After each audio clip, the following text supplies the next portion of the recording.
kedua hebatnya orang miskin itu kalau ngamal itu dramatis. Betul itu. Jadi makanya kenapa Nabi suka orang miskin. Loh, saya pernah ditanya, saya ini punya teman yang kaya raya. Dia biasa ngamal 1 miliar, 2 miliar.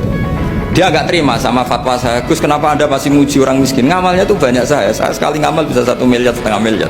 Tapi kata saya, ngamal kamu itu tidak dramatis, nggak seru kata saya. Terus dia tanya, kok bisa Gus?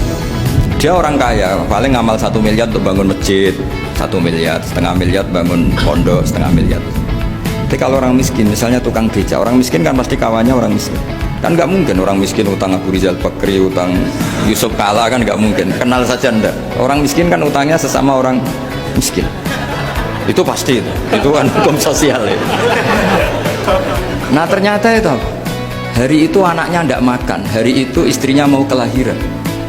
Utang sesama miskin, diutangi 50.000. Tapi uang ini dramatis, kalau hari itu nggak makan mati. Artinya apa? Ada orang ngamal 1 miliar untuk bangunan, kadang aksesoris, yang satu ngutangi 50.000 tapi taruhannya nyawa. Nah sekarang menyelamatkan nyawa sama bangunan keren mana? Maka berbahagialah orang miskin, karena komunitas mereka ini utang piutang urusan apa? Nyawa. Jadi ini lebih dramatis ya, lebih dramatis, lebih keren.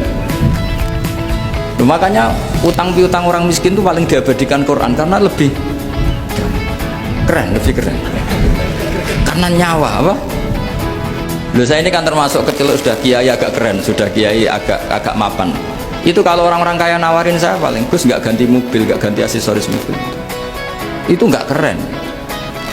Al-Nadikan tetap ngamal pun nggak keren. Tapi kalau orang miskin, saya sering kan dengar cerita mereka orang itu ngeri. Kayak cerita yang diabadikan Quran itu, wa yu'thiruna ala anfusihim wa law kana bihim khasasah. Itu Nabi ngumumkan saya punya tamu tapi hari ini saya tidak bisa hormat tamu.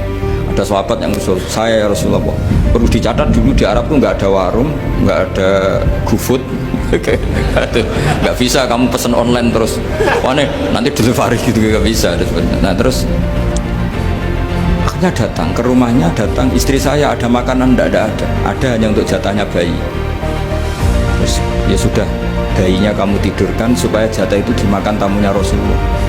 Tapi kan jatahnya orang satu, tamunya kan malu kalau nggak ada yang nemanin. Terus ya sudah, lampunya dimatiin, pura-pura kamu nemanin. Terus yang satu ya ada piring sama sendok, pura-pura nemanin, yang satu makan betul. Itu diabadikan Quran. Karena apa? Dramatis gitu. Sehingga pagi-pagi dia datang ke Nabi, kamu punya amal apa? Sehingga tadi malam ada ayat wa yu'thiruna ala anfusihim wa law kana bihim khasasah. Mereka mengalahkan kepentingan dirinya sendiri meskipun punya kepentingan sendiri demi tamu tadi. Terus cerita kita tamu tadi malam ya Rasulullah, yang saya sanggup menghormatnya saya tidak punya apa-apa, hanya jatah bayi. Itu aja dramatis, bayinya ditidurin dulu. Tapi dia disuntik ganja enggak ditidurin. Ditidurin biasa nanti kan, ditidurin biasa. Terus suami saya pura-pura nemani, lampu dimatikan. Nah, mungkin tamunya saking laparnya gak penting, yang penting makan aja.